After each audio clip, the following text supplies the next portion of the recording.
Bonjour à tous mes jardiniers passionnés. Aujourd'hui, je vais vous présenter une plante étonnante qui est la fougère arborescente, qui est sur la planète depuis plus de 300 millions d'années et qui n'a pas évolué depuis 130 millions d'années.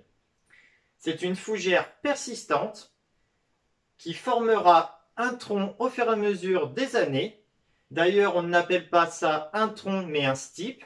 Un stipe est une succession de feuilles au fur et à mesure des années que l'on viendra couper chaque année. La fougère arborescente est originaire d'Australie, plus précisément de Tasmanie. C'est une plante d'ombre à mi-ombre. Elle peut résister jusqu'à -5 degrés. Elle a une croissance assez lente. Elle peut donc grandir entre 2 à 10 cm par année. Dans son pays d'origine, elle peut mesurer jusqu'à 10 mètres de hauteur. Mais dans nos régions, on peut espérer avoir un sujet entre 3 à 5 mètres, grand maximum. Pour la terre, je vous conseille un terreau bien drainé. Un terreau universel ou horticole fera l'affaire. Et si vous la plantez en pleine terre, elle peut s'adapter à tout type de sol, sauf pour les terrains assez argileux qui retiennent beaucoup trop l'eau. Elle a besoin de beaucoup d'humidité, mais a horreur de la stagnation d'eau. Donc pour l'arrosage, comme je viens de vous dire précédemment, elle a besoin de beaucoup d'humidité. Je vous conseille donc d'arroser au cœur de la plante et de pulvériser le feuillage 2 fois par semaine. Pour la taille, c'est assez simple. Une fois que votre fougère arborescente aura formé un tronc, il vous suffira de couper les feuilles de l'année précédente.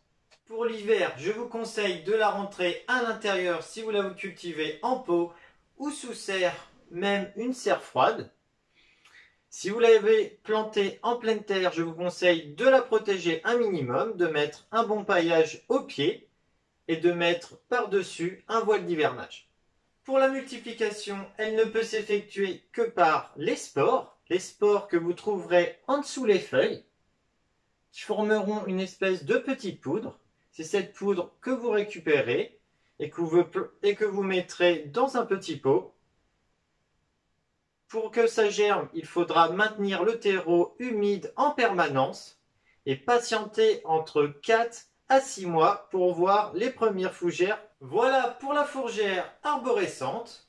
Si vous avez aimé la vidéo, n'hésitez pas à mettre un like. Si vous avez des questions, mettez-les dans les commentaires. Et si le contenu de ma chaîne vous plaît, n'hésitez pas à vous abonner. Je vous souhaite de bonnes vidéos et je vous dis à la prochaine.